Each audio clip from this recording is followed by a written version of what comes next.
कल वह होगा जिससे तुम्हारे सभी संदेह मिट जाएंगे। मेरे बच्चे, आज मैं तुमसे बहुत महत्वपूर्ण बात करने आई हूँ। मैं बहुत दिनों से देख रही हूँ, इस दुनिया की भाग दौड़ में, जिम्मेदारियों के बोझ में तुम अपने स्वास्थ्य का बिल्कुल भी ध्यान नहीं रख रहे।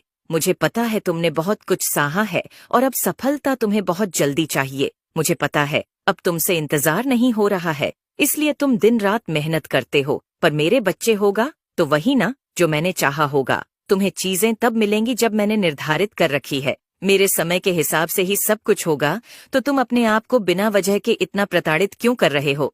तुम परिश्रम करो, तुम दिन रात एक कर दो। मैं तुम्हें यह करने के लिए मना नहीं कर रही हूँ, पर उस परिश्रम में तुम खाना पना भूल जा रहे हो। तुम्हारे सोने का कोई निर्धारित समय नहीं है। क्या तुम सही कर रहे हो? तुम मुझसे बहुत कुछ मांगते हो कि माता, आप मुझे यह दे दो, आप मुझे वह दे दो। तुम्हें मैंने मनुष्य का जीवन दिया, तुम्हें मैंने यह शरीर दिया है।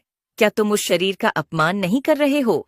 क्या तुम अपनी माता की दी चीजों का अपमान नहीं कर रहे हो? मेरे बच्चे, तुम अभी जिस चीज को नजरअंदाज कर रहे हो वही सबसे बड़ी पूंजी है।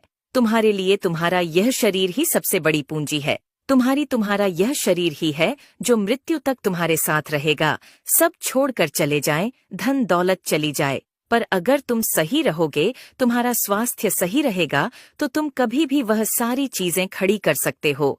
तो अपने स्वास्थ्य को नजरअंदाज मत करो। तुम्हारे दिमाग में एक बार में बातें चलती है। अपने विचारों को साफ रखो कि तुम्हें चाहिए क्या। एक पैर यहाँ रख लूं, यह भी कर लूं, वह भी कर लूं, ऐसी सफलता नहीं मिलेगी। मैंने तुम्हारे लिए कुछ निर्धारित कर रखा है।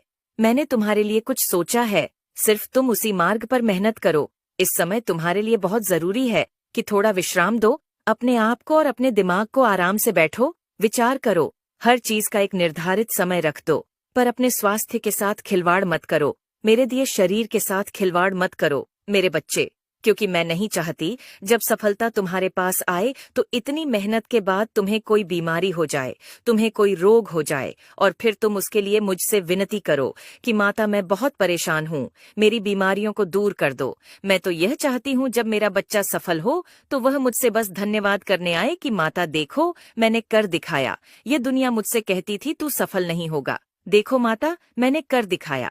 तुम्हारी माता बस यही चाहती है कि उस सफलता के बाद तुम कभी मुझसे कुछ ना मांगो, तुम्हें कभी किसी से कुछ मांगने की जरूरत ना पड़े मेरे बच्चे। इसलिए अपने शरीर का, अपने स्वास्थ्य का, अपने दिमाग का ध्यान रखना शुरू